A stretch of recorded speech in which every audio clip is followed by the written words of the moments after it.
Hello everyone, my name is Michael SK and welcome to the Afterglow of Grisaia, a side story for the Labyrinth of Grisaia.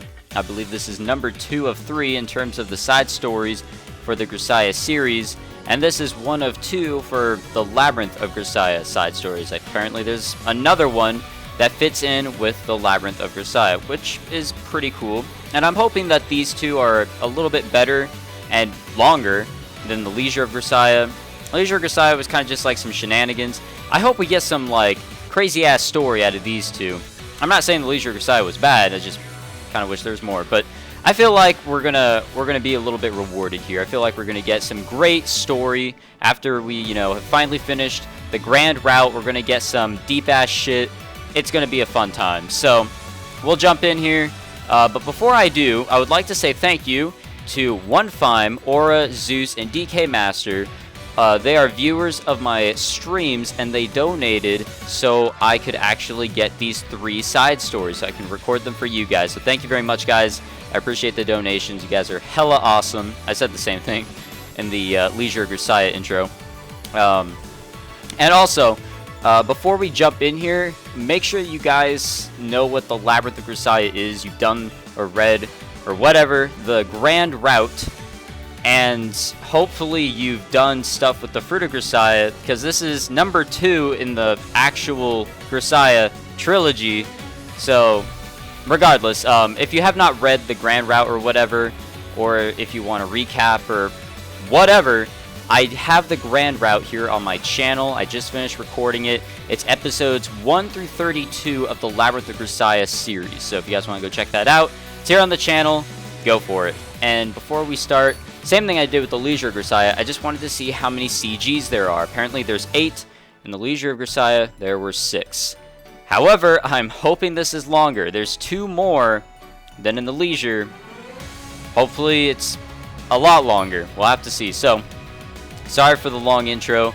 This is like my 5th attempt at an intro. I'm so bad at them. So, without further ado, we'll just jump in here.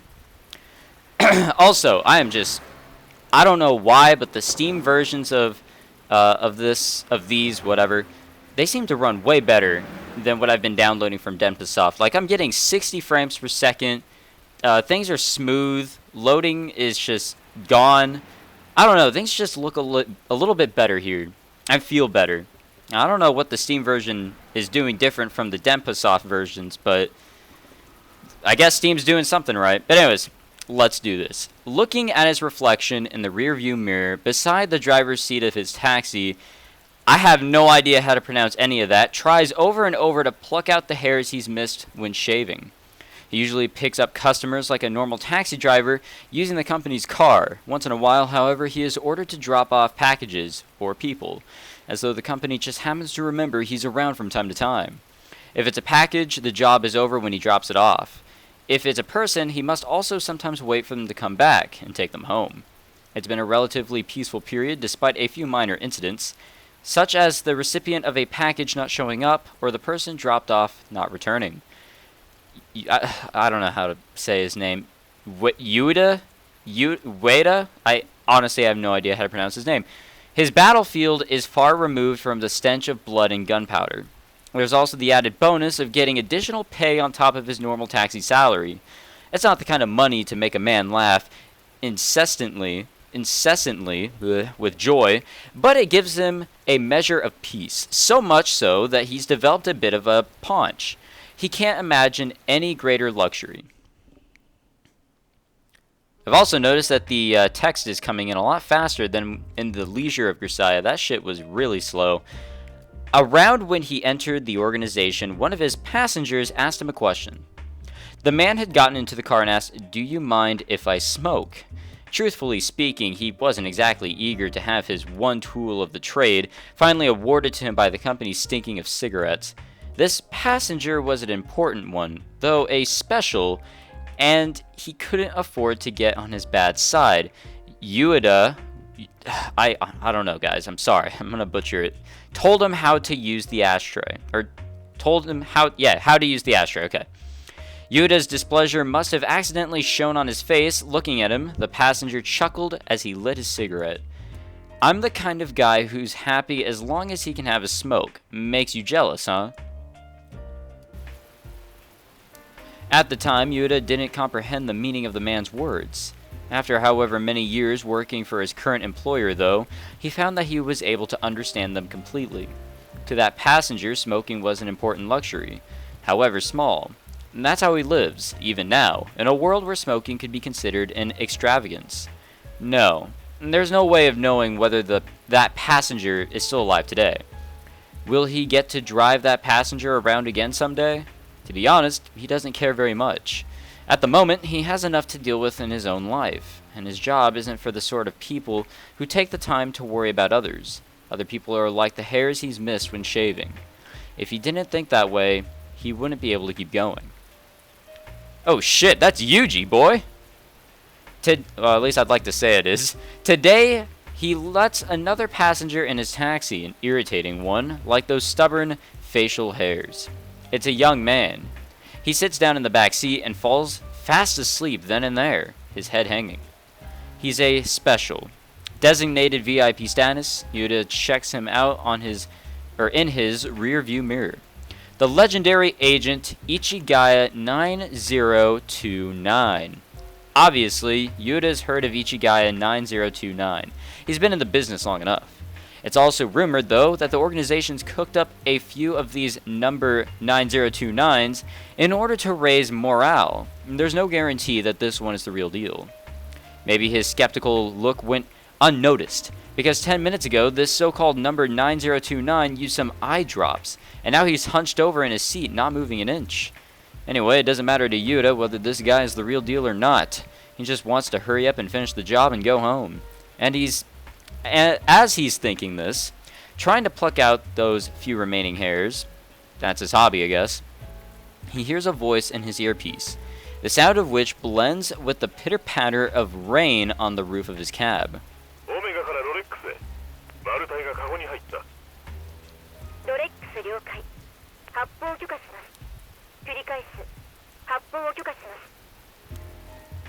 The radio conversation is purposely conducted using code names. This time, it sounds like the theme is watch brands. Last time, the code names were brands of alcohol. Yuta vaguely remembers that his own team was called Mojito? I want to say it's Mojito. And the lead team was named Scotch. These code names, in other words, serve as basic signals for identifying each other. In short, should the Omega team succeed at their job, then the second team, Yuta and his passenger, won't be needed. There aren't many jobs easier than this one. With unfounded optimism, he waits to hear the words mission complete over the radio. When his earpiece crackles to life again, though, it isn't what he wants to hear.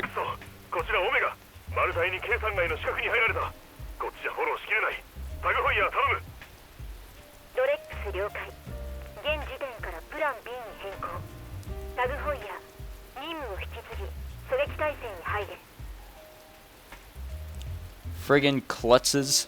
He feels like clicking his tongue. Hopefully I said things right in that last sentence.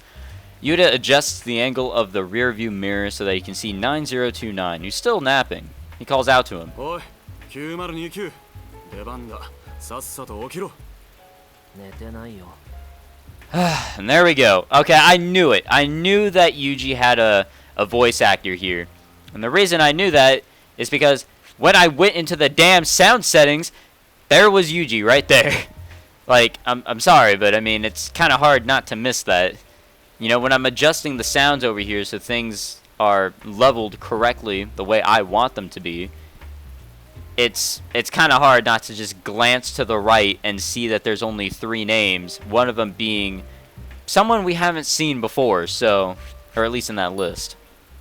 So I won't be talking on behalf of Yuuji for the first time in any Grisaia read-through here on this channel, which is going to be very strange. And I'm probably going to accidentally read something. I'm going to try not to, but if it happens, it happens. I also hope everything is leveled correctly. I worried the same thing when I was recording The Leisure of Grisaia, and I had to turn things up. Hopefully things, you can hear them okay. I tried to go off of how I had them in the Labyrinth of Grisaia.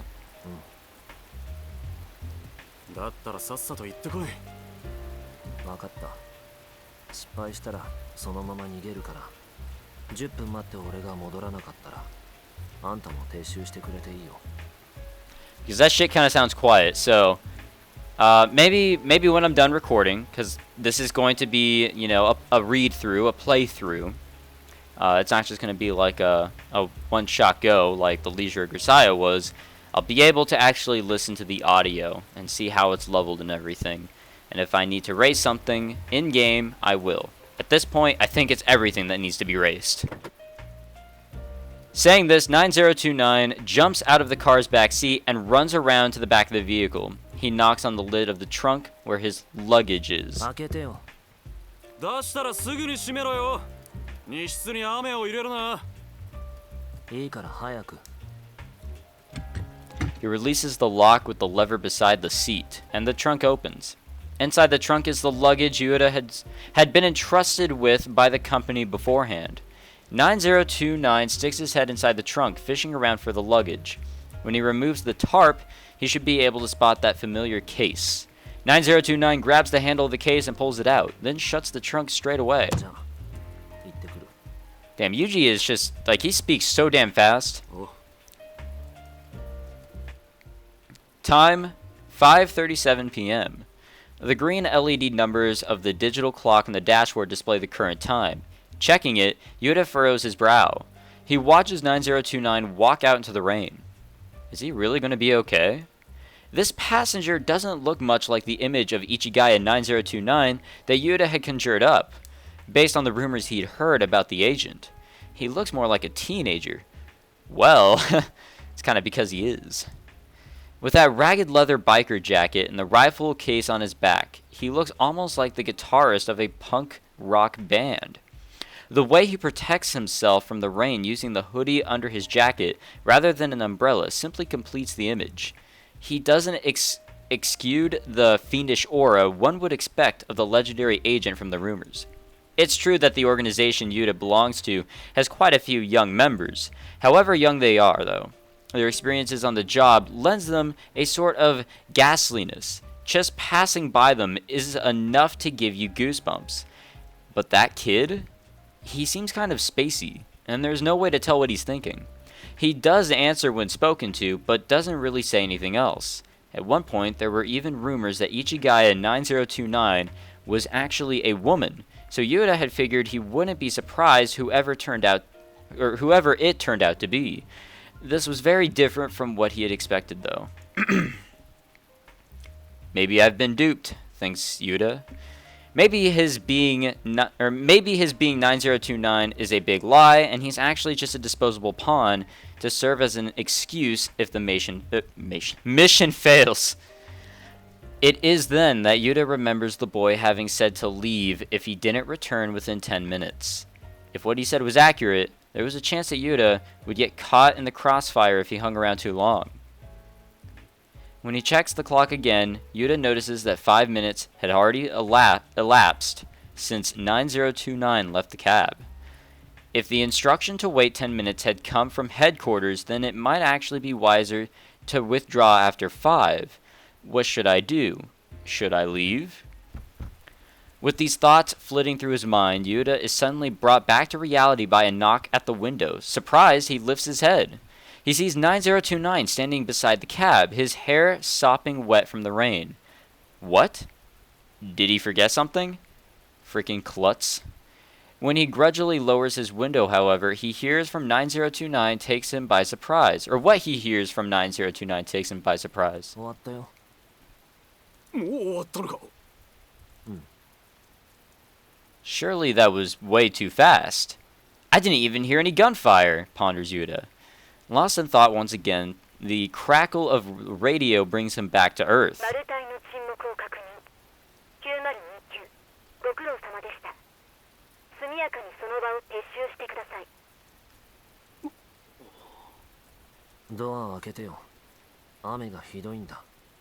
Okay, I'm sorry guys, but I'm going to go off of what I'm thinking is right, and I'm just going to raise everything.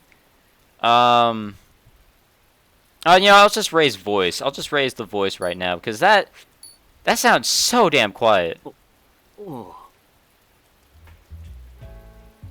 After opening the door, a drenched 9029 gets in the back seat.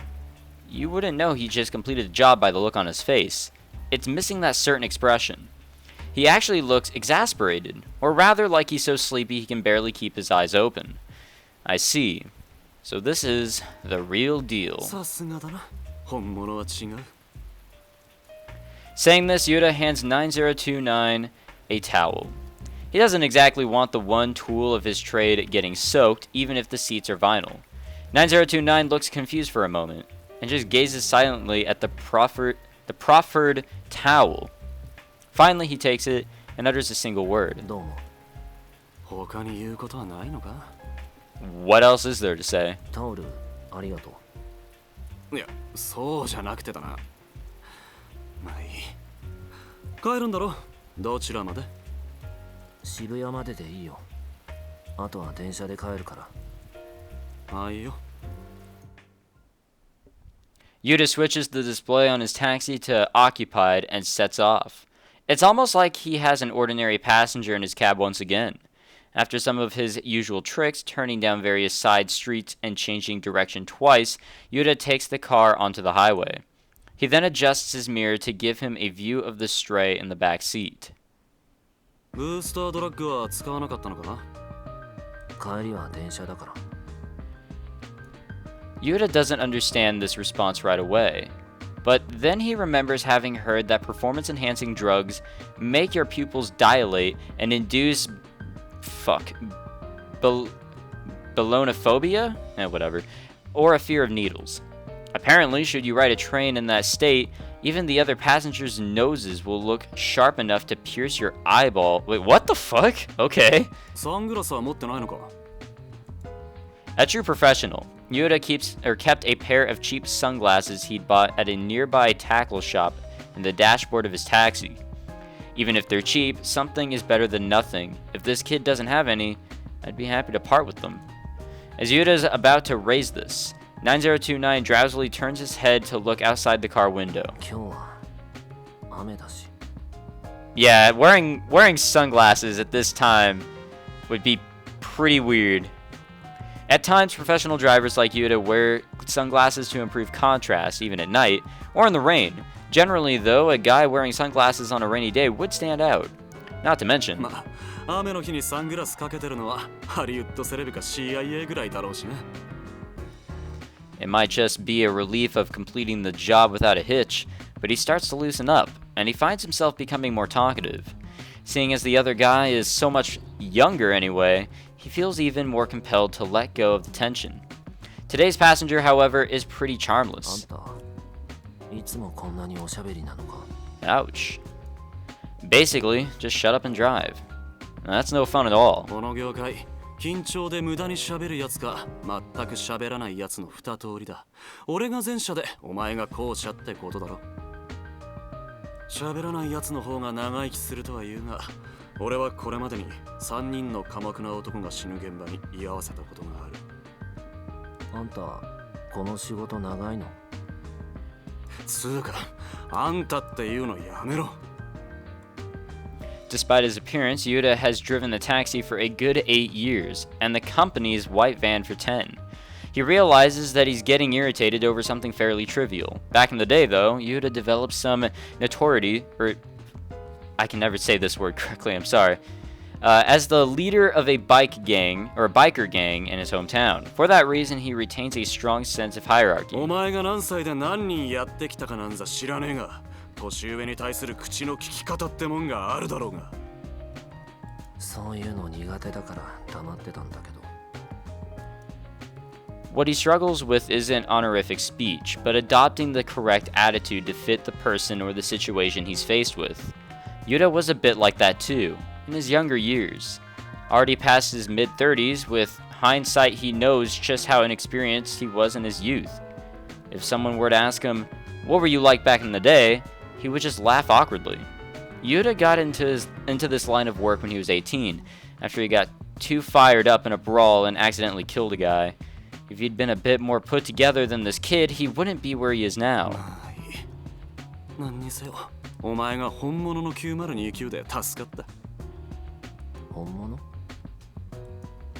Upon this reply, Yuta himself realizes he has no idea what he's saying anymore. The real deal? What does that mean exactly? It's not something you can search for. It's something you have to create for yourself. At the very least, that's how it is in Yuta's world. On what basis did I just decide this guy was the real deal? Yuta struggles to find the words. 9029 seems to be at a loss for words as well. Looking around as if in search for an answer, he finally mutters a single word. Thanks.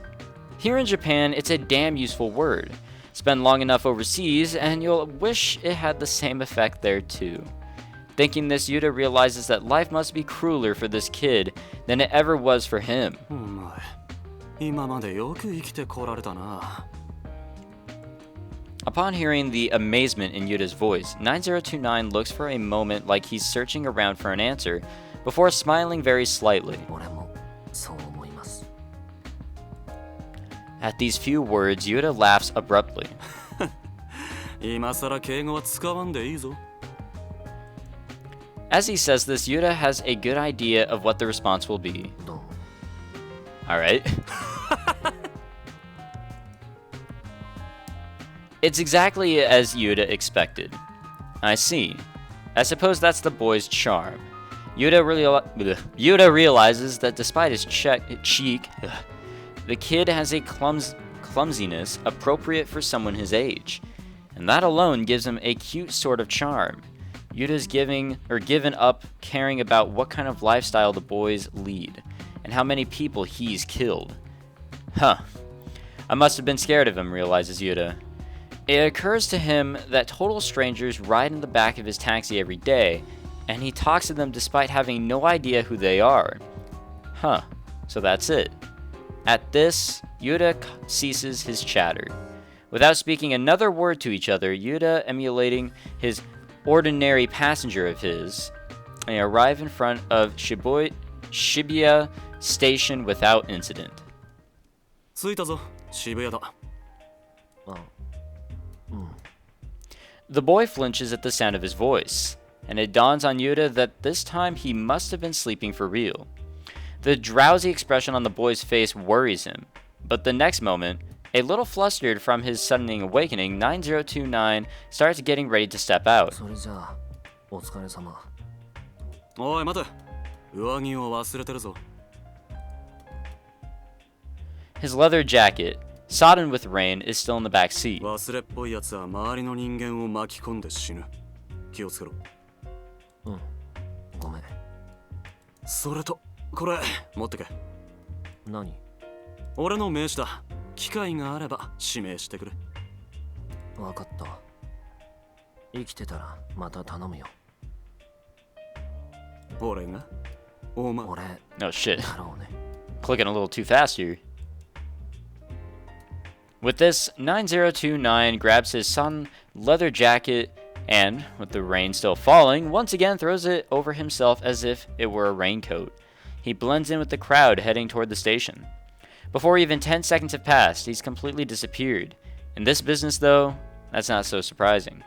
Looking around, Yuta can see countless young people wearing similar clothes. That's probably why he'd asked to be dropped off at Shibuya station in the first place. Wonder if I'll work with him again someday. As he's thinking to himself and gazing toward the station in a daze, Yuta hears a knock on the backseat window. A passenger. Putting on a business smile, Yuta pushes the lever to open the door and lets a businessman into his car. どちらまで行かれますか? That was a interesting man. There are things that I loved when I was younger, but began to dislike as I got older. I guess we've kind of switched over to Yuji here. For example, canned oranges. Didn't know those existed. When I was a child, I loved the canned oranges and pineapple my mother brought back from the canning plant where she worked. With just me and my mother at home, sweet things were a luxury. Chopped fruit drenched in sugary syrup was very precious indeed. I loved those canned oranges, but one day I asked my mother how the skins were removed. She told me the truth, that the skins were separated from the fruit using an acid alkaline solution. When I heard this, I felt somewhat regretful for eating it. Ever since, I've struggled with canned oranges. Aware that complaining about food is the ultimate vice, though, I was at least thankful that they wouldn't kill me. I learned, especially after joining the military, that a healthy person can eat just about anything. And I came to treasure that force of will that allowed me to ingest even the worst kind of gruel. As with canned oranges, I just can't bring myself to like trains. When I'm swaying on the train like this, that day comes to mind. The day that my parents died. The day I was waiting on a bench at the station for my mother. If I hadn't gone back to the house, if I had just gone on the train, what would have happened to me? Would I have been able to lead a more normal life? Or would I... There's no way to know for certain. No matter how much I may regret it, however, the past cannot be changed. Only that is certain. I close my eyes as though to shake off the past and cut myself off from the world around. At the bottom of the ocean, where it's impossible to tell which way is up, my consciousness alone drifts languidly by, neither floating nor sinking. It feels similar to the sensation one experiences just before falling asleep. My consciousness begins to fade. Me, holding a gun. Me, pulling the trigger. I feel like I'm watching myself from a distance. When this happens, I can't do anything to stop myself. I can only watch myself kill. It's always like this after finishing a job. After dragging this feeling around with me for a while, everything just begins to feel meaningless. Even breathing feels like a chore. I just want to die. When that happens, I just have to think about my master, Asako. I feel like I'm saying her name wrong, but I don't know. I just got done with the Labyrinth of Grisaia, and now I feel like I'm saying her name wrong. Anyway, whatever. Since I started living with Asako, I've been able to get back to my normal self much quicker than before. I think about trivial, inane things. When Asako first took me under her wing, she brought me along to all sorts of places. In those days, I was often in low spirits, and I couldn't control my emotions very well. One night, Asako took me to Yokohama to watch a baseball game. I didn't have any particular interest in baseball, and the limits to Asako's knowledge of the sport became clear when she said, "Wait, how many people do you need to play baseball? So why did she take me to go see it?" When I asked her, she simply replied, "Doesn't beer taste great when you're watching baseball?" It was obviously just a whim. Having brought me along to the stadium without asking my opinion on the matter, Asako went ahead and ordered the beer she'd been craving. Oi! Beer kure! The beer girl walking past our seats heard her and came over to us. However, Asako said something I didn't expect. いや、お前じゃねえよ。 What the fuck? The beer girl who responded when Asako called out was from S Beer, but she was coldly turned down. Instead, Asako called over the girl from K Beer, who was a little farther away. I had thought that all beer was the same. Without realizing it, I'd furrowed my brow at Asako's actions. She saw this and said to me, そういうもんなんだよ。 I remember the pained smile she flashed me as she said this. I see. My master is extremely picky when it comes to beer, to a degree most people wouldn't understand. That's what I thought at the time, at least. However, after living with her for a few years, I realized that I was mistaken. It turned out that as long as it was beer, that woman would drink anything. Whether it's uniquely rich and aromatic, or a light larger, I don't know what I'm reading, as weak as water. As long as it's ice cold, she's got no complaints. In other words, it wasn't what she was drinking, but the atmosphere that was important. As long as she could kick back and drink a cold one, she was happy. Just thinking about that brings a smile to my face. My master is just adorable. As long as I can think back to these silly, trivial memories, I know I'm still alright. I know I can keep going. Little by little, my dulled mind begins to clear. Once I regain my senses, I'm able to open my eyes. The first thing that comes into my field of vision is my own arms. On my left wrist is the watch I received as a birthday present from a certain ditzy, talkative woman. I can see the second subdial at the 9 o'clock mark moving slowly. but I don't feel the flow of time myself. My head's just not there yet. Alright, well, we'll have to end it here. We are pretty much out of time. 30 minutes. So that's how I do things, by the way. I do 30-minute episodes with visual novels, so that's pretty much, you know, what will dictate how long these episodes are. So thank you very much for watching. I honestly don't remember what I was going to say, other than if you enjoyed, please leave a like. And if you'd like to see more Grisaia content, make sure you subscribe, especially here with the Afterglow of Grisaia. I'm liking this so far. The introduction was different, using a different character, a character that we're never going to see again from my knowledge, but it was an interesting way to introduce this, and it kind of gives you an idea of where we are in the story, I think. I still don't know what direction this story is going to take, but I can already tell that this is going to be way better than The Leisure of Grisaia. So, I hope you guys are excited. I know I am. So, until next time, guys, my name is Michael SK. I'll see you guys then.